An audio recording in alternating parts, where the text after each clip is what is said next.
ഒന്നും രണ്ടും വർഷമല്ല 3 പതിറ്റാണ്ടായി കൈയടക്കി വെച്ച ബങ്കിപ്പൂരാണ് ബിജെപിയുടെ കയ്യിൽ നിന്നും കഴിഞ്ഞ ദിവസം കൈവിട്ടുപോയത്. നീറ്റ് ചോദ്യക്കടലാസ് ചോർച്ചയിൽ വിദ്യാർത്ഥി സമരത്തിന്റെ എഫക്ട്.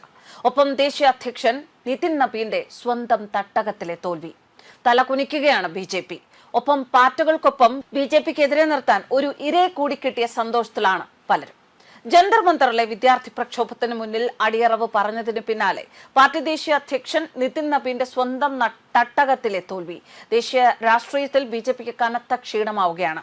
അടുത്ത വർഷം ആദ്യം ഉത്തർപ്രദേശ് നിയമസഭാ തെരഞ്ഞെടുപ്പിലേക്ക് പോകുമ്പോഴാണ് ബീഹാറിലെ ബങ്കിപ്പൂർ നിയമസഭാ ഉപതെരഞ്ഞെടുപ്പിൽ സിറ്റിംഗ് സീറ്റ് നഷ്ടപ്പെട്ടിരിക്കുന്നത്.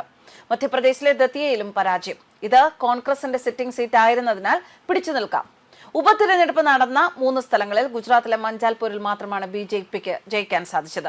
3 പതിറ്റാണ്ടായി കൈയടക്കി വെച്ച ബങ്കിപ്പൂരിൽ വിജയിച്ചത് അഴിമതി വിരുദ്ധ പ്രസ്ഥാനം എന്ന പ്രചാരണവുമായി രംഗത്തെത്തിയ ജൻസുരാജ് പാർട്ടി നേതാവായ പ്രശാന്ത് കിഷോറാണ്.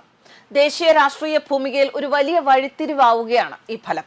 ശരിക്കും പറഞ്ഞാൽ ബിജെപിയുടെ കാൽക്കീഴിൽ മണ്ണൊലിച്ചു പോകുന്നു എന്ന ചോദ്യങ്ങൾ ഉയരുന്നു. അത് ബിജെപി നേതൃത്വത്തിന് അവഗണിക്കാനാവില്ല. 4 തവണ നിതിൻ നബീൻ ജയിച്ച മണ്ഡലം. അതിനു മുൻപ് നിതിന്റെ പിതാവ് പലതവണ ഇവിടെ നിന്ന് തിരഞ്ഞെടുക്കപ്പെട്ടിരുന്നു. മുൻപ് പാറ്റ്ന വെസ്റ്റ് ആയിരുന്ന മണ്ഡലം 1995 മുതൽ ബിജെപി കോട്ട എന്ന് തന്നെയാണ് അറിയപ്പെടുന്നത്. തോൽവി മുഖ്യമന്ത്രി സമ്രാട് ചൌധരിക്കും ക്ഷീണമാവുകയാണ്. നീറ്റ് ചോദ്യക്കടലാസ് ചോർച്ചയിൽ വിദ്യാർത്ഥി സമരത്തിന്റെ അലയൊലികൾ പാർട്ടിയുടെ പിന്തുണക്കാരെ സ്വാധീനിച്ചു എന്നുള്ളത് വളരെ വ്യക്തം. കഴിഞ്ഞ നിയമസഭാ തെരഞ്ഞെടുപ്പിൽ മധ്യപ്രദേശ് ബിജെപി തൂത്തുവാരിയപ്പോഴും കോൺഗ്രസിനൊപ്പം നിന്ന മണ്ഡലമാണ് ദതിയ. ഉപതെരഞ്ഞെടുപ്പിൽ കോൺഗ്രസിന്റെ ഘനശ്യാം സിംഗ് ബിജെപിയുടെ അശുതോഷ് തിവാരിയെ 6011 വോട്ടുകൾക്കാണ് തോൽപ്പിച്ചത്. കഴിഞ്ഞ നിയമസഭാ തെരഞ്ഞെടുപ്പിൽ ജയിച്ച കോൺഗ്രസിന്റെ രാജേന്ദ്ര ഭാരതി ബാങ്ക് തട്ടിപ്പുമായി ബന്ധപ്പെട്ട കേസിൽ ശിക്ഷിക്കപ്പെട്ട് അയോഗ്യനായതിനാലാണ് ഉപതെരഞ്ഞെടുപ്പ് വേണ്ടിവന്നത്. ഗുജറാത്തിലെ മഞ്ചൽപൂരിൽ 30,000-ലേറെ വോട്ടുകളുടെ ഭൂരിപക്ഷത്തിൽ ബിജെപിയുടെ സതീഷ് പട്ടേൽ കോൺഗ്രസിന്റെ ഭിക്കാഭായ് റബാരിയെ തോൽപ്പിച്ചു. കഴിഞ്ഞ തവണ 1,00,000-ലേറെ ഭൂരിപക്ഷം ഉണ്ടായിരുന്നിടത്താണ് ഇത്തവണ ഭൂരിപക്ഷം 30,630 കുറഞ്ഞത് എന്ന് ഓർക്കണം. ബീഹാറിലെ ബങ്കിപ്പൂരിൽ നടന്ന ഉപതെരഞ്ഞെടുപ്പിൽ വിജയിച്ച ജൻസുരാജ് പാർട്ടി നേതാവ് പ്രശാന്ത് കിഷോറിനെ അഭിനന്ദിച്ച് തമിഴ്നാട് മുൻ മുഖ്യമന്ത്രിയും DMK അധ്യക്ഷനുമായ MK സ്റ്റാലിൻ രംഗത്ത് വന്നിട്ടുണ്ട്. ബങ്കിപ്പൂരിലെ ജനങ്ങളെയും ബീഹാറിനെയും സേവിക്കുന്നതിൽ ആശംസകൾ നേരുന്നു എന്നാണ് എക്സിൽ പങ്കുവച്ച പോസ്റ്റിൽ MK സ്റ്റാലിൻ പറഞ്ഞത്. 2021-ലെ തെരഞ്ഞെടുപ്പിൽ DMK-ക്കൊപ്പവും പിന്നീട് വിജയ്ക്കൊപ്പവും പ്രശാന്ത് കിഷോർ സഹകരിച്ച വ്യക്തിയാണ്. ബങ്കിപ്പൂർ ഉപതെരഞ്ഞെടുപ്പിൽ മികച്ച വിജയം നേടി ജൻസുരാജിന്റെ ആദ്യ തെരഞ്ഞെടുപ്പ് വിജയം കുറിച്ച പ്രശാന്ത് കിഷോറിന് അഭിനന്ദനങ്ങൾ.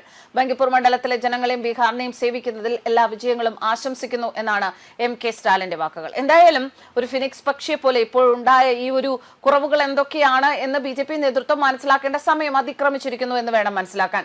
ഇപ്പോഴുണ്ടായിരിക്കുന്ന ഈ ഒരു ക്ഷീണം, ആ ക്ഷീണം മാറ്റി പുതിയ എന്തെങ്കിലും മാറ്റങ്ങൾ വരുത്താനുണ്ട് എങ്കിൽ, ചേഞ്ചസ് വരുത്താനുണ്ട് എങ്കിൽ അത് ചെയ്യുന്നതായിരിക്കും ബിജെപിയുടെ ആരോഗ്യത്തിന് ഏറ്റവും സുഗമമായ സംഗതി. അത് ചെയ്യാൻ ബിജെപി നേതൃത്വം തയ്യാറാകാത്ത പക്ഷം ഇതുപോലെ ഒരുപാട് പരാജയങ്ങൾ തുടർന്നും ഉണ്ടാകും എന്ന് തന്നെയാണ് രാഷ്ട്രീയ നിരീക്ഷകർ വിലയിരുത്തുന്നത്. ന്യൂസ് ഡെസ്ക് കർമ്മ ന്യൂസ്.